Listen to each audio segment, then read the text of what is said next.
Welcome, seekers of truth, to ancient wisdom. What does it mean to live a life worth remembering? Today we embark on a profound journey through the 5 greatest regrets of those who have stood at the threshold of life's end, reflections that echo with the weight of experience and the clarity of hindsight.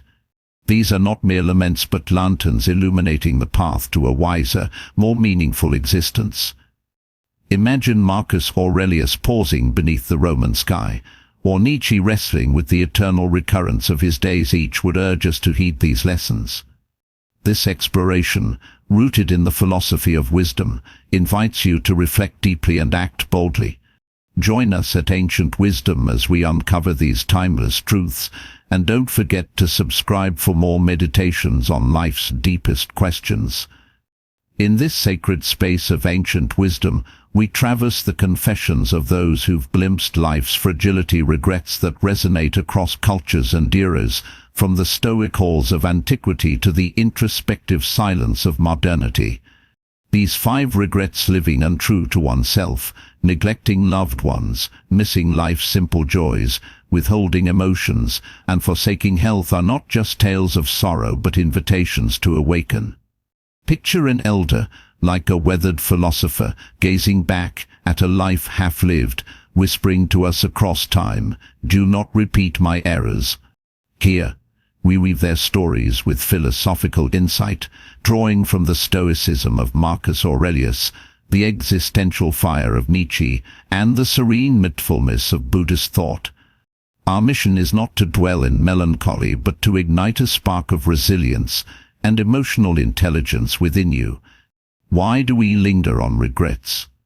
Because they are the shadows cast by unexamined choices, the echoes of a life that could have been.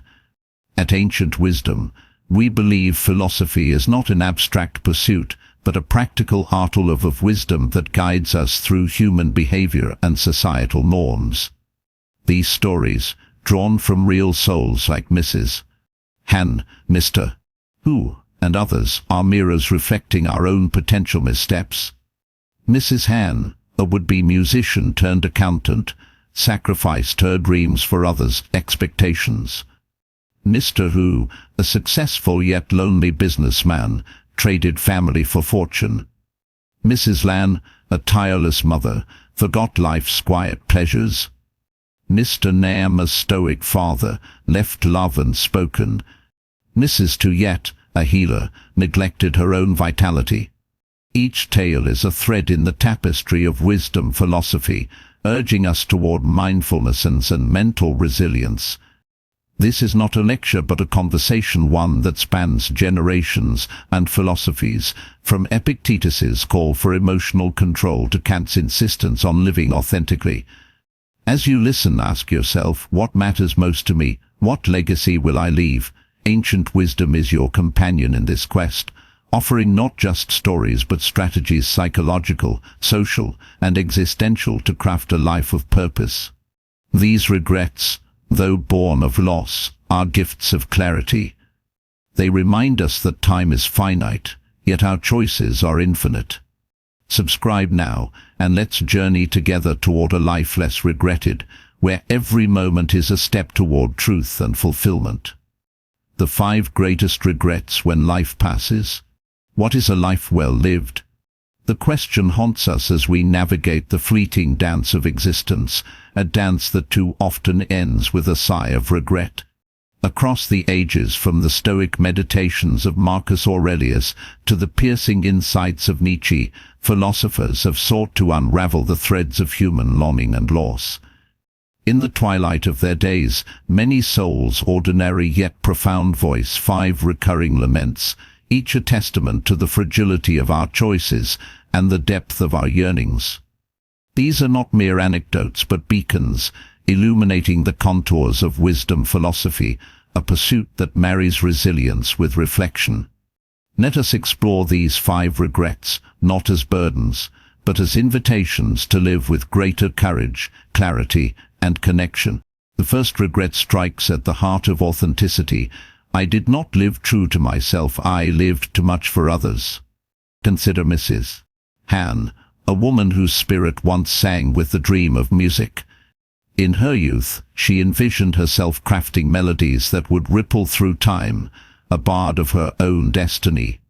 Yet, the weight of family and society pressed upon her a chorus of voices, deeming music a frivolous path.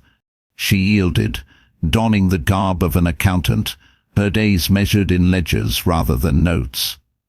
For 40 years, she toiled in a life not her own, a quiet tragedy unfolding beneath the surface of duty. As age crept in, she sat alone, fingers tracing the air where a violin might have been, and whispered, "I lived for them, not me." Her story is no anomaly. Countless souls bend beneath the expectations of parents, peers, or the faceless crowd, their true selves buried beneath the rubble of conformity.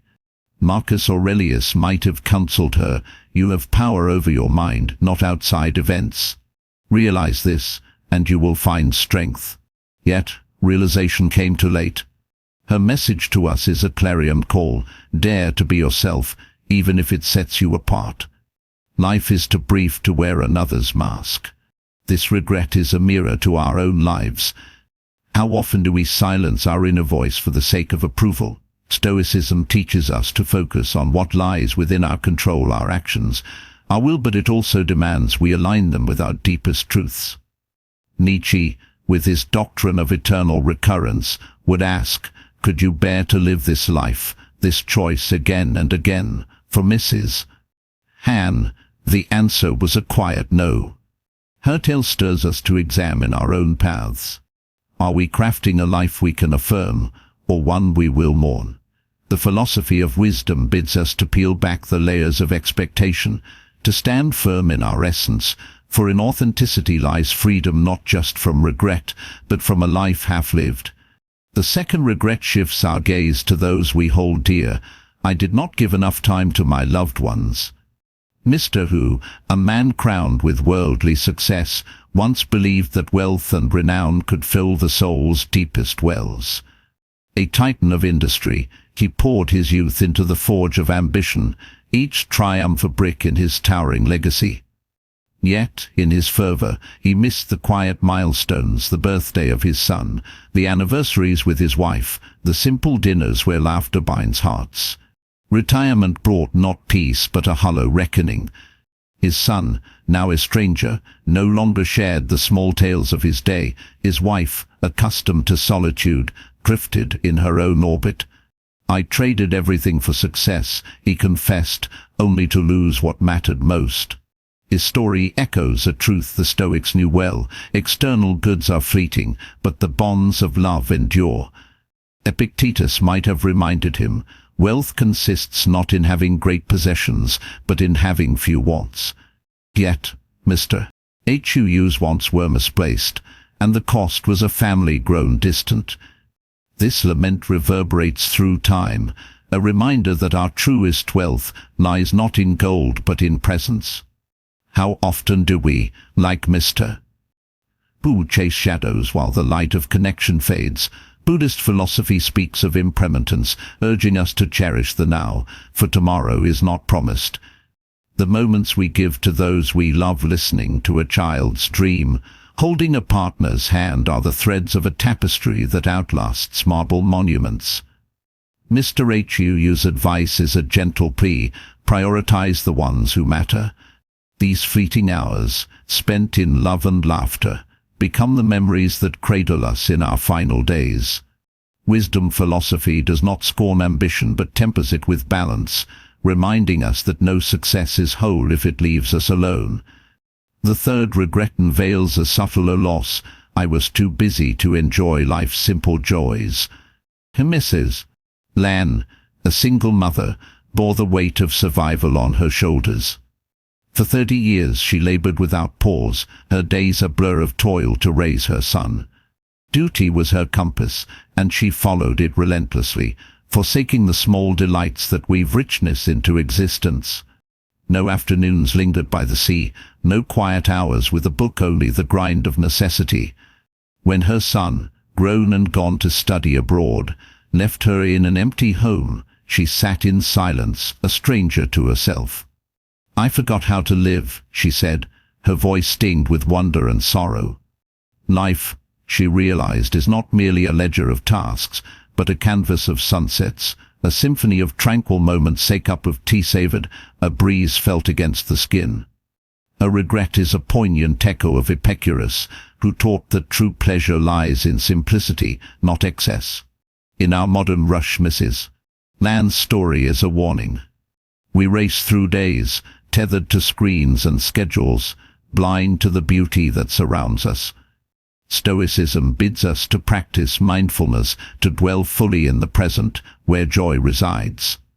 Nietzsche might frame it as an affirmation of life itself. To say yes to the mundane is to embrace the eternal. Mrs. Land's counsel is clear. Life is not a marathon to be won, but a garden to be tended. Pause to breathe, to marvel at the ordinary. These are not indulgences, but necessities. Wisdom philosophy teaches that happiness is not a distant prize, but a practice, woven into the fabric of each day. To ignore this is to risk a life rich in achievement yet poor in meaning. The fourth regret pierces with its silence. I did not express my emotions. The unsaid haunts me most. Mr. Nan, a father of stern resolve, lived by the creed that deeds outweigh words. Love, he thought, was proven in provision, not proclamation. Yet, as his daughter grew and drifted beyond his reach, he felt the ache of unspoken pride. I never told her I was proud, he murmured, his voice cracking with the weight of years. Only in her absence did he grasp the power of speech to heal, to bind, to affirm. Beyond love, this regret spans apologies unoffered, gratitude unvoiced, forgiveness withheld. Each unsaid word is a stone in the soul, a burden carried to the end. Mr. Nam's tale aligns with the Stoic call for emotional intelligence, not to suppress feelings, but to wield them wisely. How often do we, too, cloak our hearts in silence? Kant's ethics might argue that to withhold truth, be it love or remorse, is to deny others their due. Buddhist Mindfulness urges us to speak with intention, for words are acts of creation. Mr. Nam's lesson is a tender exhortation. Do not let feelings fester in the shadows.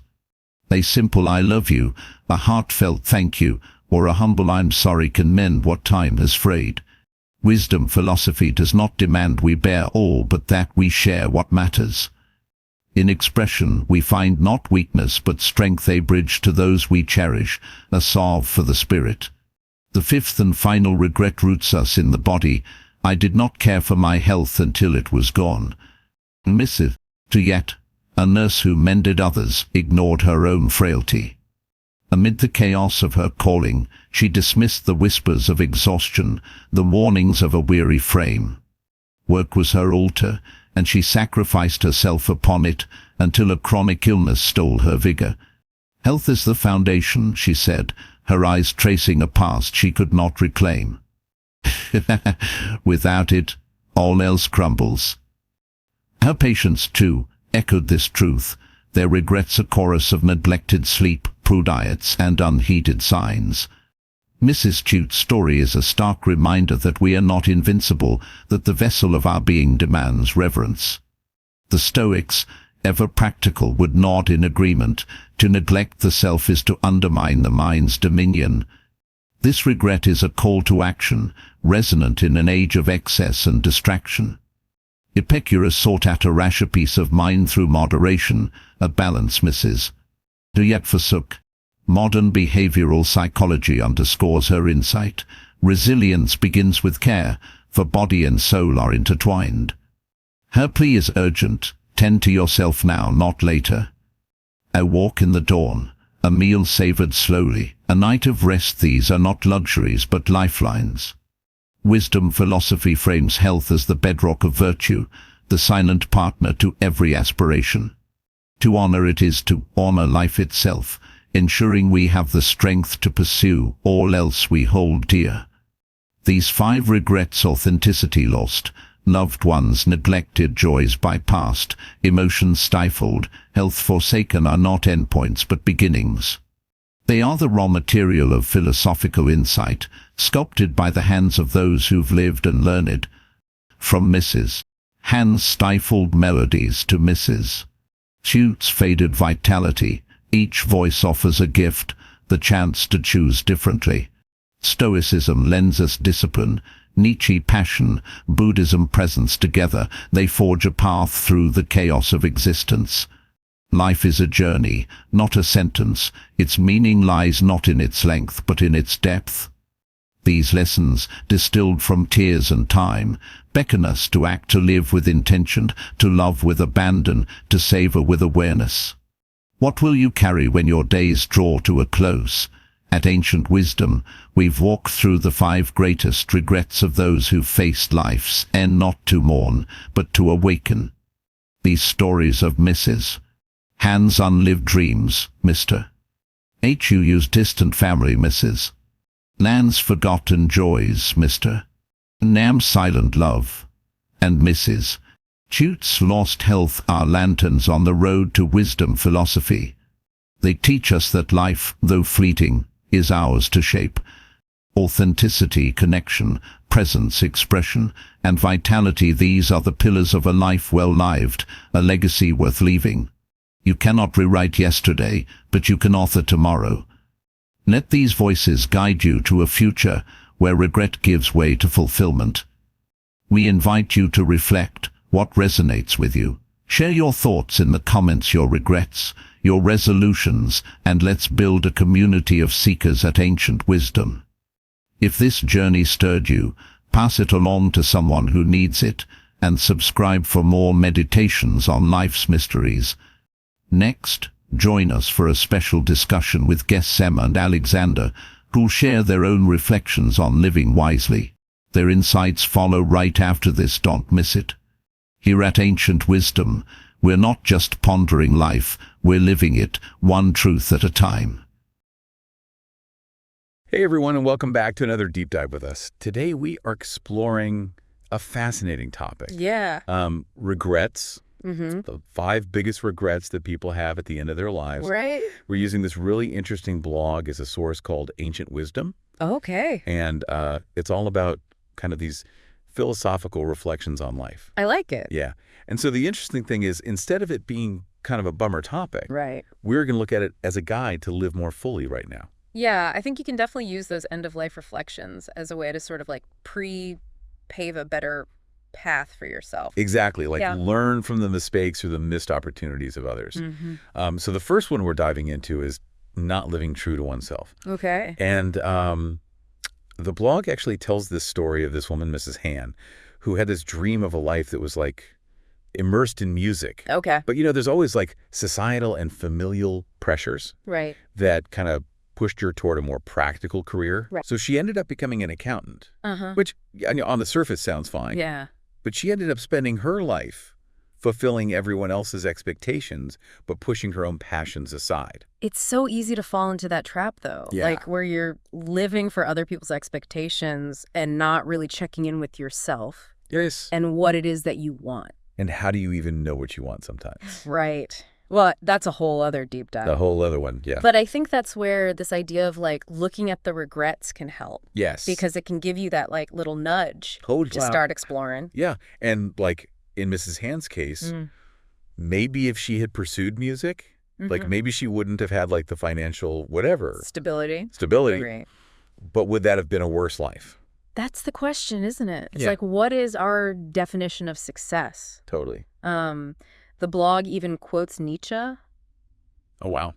Yeah, and, you know, he asks this really thought-provoking question. Could you bear to live this life, this choice again and again? Like, if you had to hit repeat on your life, Right. would you be okay with that? Yeah. And if the answer is no, then maybe it's time to reassess. Wow, yeah. Like, are you on the right path for you? Yeah, that's a powerful question to ask yourself. It is. And that kind of connects back to Stoicism, right? Yes, absolutely. Like this whole idea of like focusing on what we can control. Yes. Our actions, our choices. Aligning them with our values. Yes, exactly. So like with Mrs. Hain, was it more of a stoic approach to be like, you know what, I'm going to embrace maybe a simpler lifestyle, Yeah. but I'm going to do what I love. Right. And it's about defining what truly matters to you Yes. and not letting society dictate that. Right. And then acting in ways that reflect those values no matter what the external pressures are. Yeah. So like taking ownership of your life, basically. It's so easy to get caught up in like what you should be doing Totally. versus what you actually like want to be doing. Yeah, like you said, those societal messages about success and stability and what a good life looks like. Right. But are those really your values? That's the question. Yeah, or are they echoes of expectations Right. that have been placed on you? Yeah, it's like we need to deconstruct those expectations and like really figure out what we value and then have the courage to live by them. Yeah, Right. I love it. Okay, so moving on. Yes. Regret number 2. Okay. This one often surfaces a little bit later in life, not giving enough time to loved ones. Oh, yeah. So the blog introduces us to Mr. Hugh. Okay. He is like the classic example of someone who prioritized career success above all else. And he reaches retirement and realizes that his pursuit of wealth has cost him these meaningful connections with his family. Yeah, it's like he was so busy climbing the ladder of success Right. that he didn't realize it was leaning against the wrong wall. Oh, I like that. Yeah. It's like he achieved all his goals, but at the end of the day, he was empty. Right. And it really makes you think about, like, what is the point of all that achievement Right. if you don't have the people you love to share it with, you know? Yeah. So it's like both Stoicism and Buddhism have something to say about this. Okay. Stoics remind us that material possessions are fleeting, Okay. and Buddhists emphasize the impermanence of everything, Right. like even life itself. Yeah. So what really endures... Human connection. Exactly. So are you saying we should all just like abandon our ambitions and become hermits? No, not necessarily. Okay. It's about finding that balance. Okay. Like, yes, we live in a world that constantly pushes us towards achievement, Right. but we need to consciously make time for the people that matter most. Yeah. So maybe it's scheduling a weekly family dinner, Okay. or just putting your phone down and really listening when a loved one is talking. Yeah. It's about being present, you know, Yeah. not just physically, but emotionally as well. It's about investing in those relationships like they are the most precious thing you have. Exactly. Because frankly, they are. They are. Okay, so this next regret might seem kind of subtle at first, Okay. but it can lead to a deep sense of emptiness. Okay. I'm intrigued. Okay, so this one really resonated with me Okay. because I think it's so easy to fall into this trap, Okay. being too busy to enjoy life's simple joys. Oh, yeah. You know, just getting caught up in the daily grind, Mm-hmm. and you miss out on the beauty that's all around you. Right. And the blog tells the story of this woman, Mrs. Lamb, Okay. a single mother who dedicated her life to providing for her son. Okay.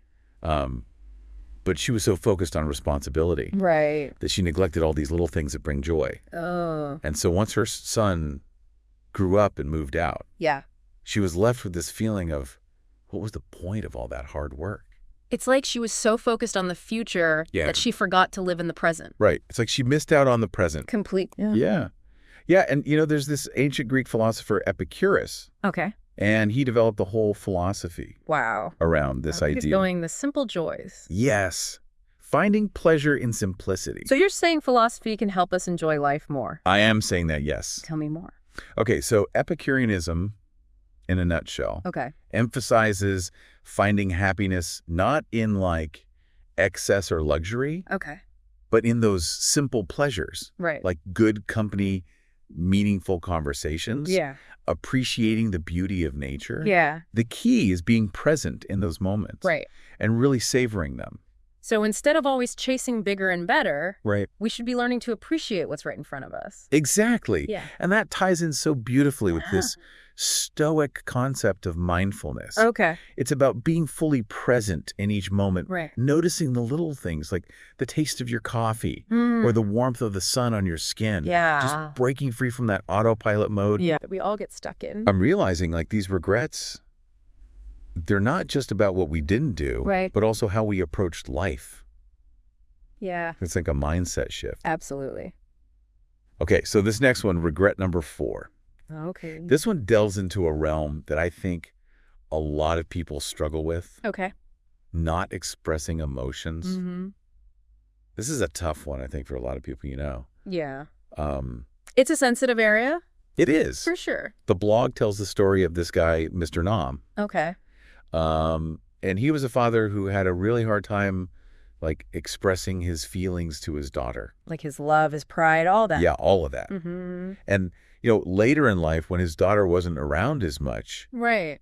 he was filled with regret for all those things he didn't say. It's almost like we assume people just know how we feel about them. Yeah. But sometimes hearing those words out loud makes all the difference. Yeah, it makes it real. Yeah. Like I think sometimes we build up these walls Yeah. thinking we're protecting ourselves. Right. But we might be missing out on these deeper connections Totally. because we're not letting people in. Mm-hmm. Yeah. It's like blocking that vulnerability. Yeah. Yeah. But then there's this other side of it where it's like, Right. isn't expressing emotions sometimes risky? Oh, for sure. It can be. What if it leads to conflict or makes you vulnerable? Totally. But it's about finding that balance. Okay. Between being honest with yourself Right. and being sensitive to the other person. Right. The Stoics, they actually talk about this a lot. Really? Yeah, they emphasize this idea of emotional intelligence, Okay. which is all about understanding and managing your emotions. So it's not about like suppressing your feelings. No, it's not about suppressing. Okay. It's more about expressing them in a healthy and constructive way. Okay. So like choosing your words carefully Exactly. and considering the other person's perspective. Yes. So instead of blurting out, "You're driving me crazy," Right. it's more like saying, "Hey, I'm feeling a bit overwhelmed right now. Can we talk about this later?" That's perfect. Yeah. Something like that. Yeah. Right. Much better. Yeah. And it's interesting, like if we look beyond Stoicism, we see kind of similar ideas in other philosophies. Oh, yeah, for sure. Like Kant, for example. Right. He believed in like the ethical importance of truthfulness. Right.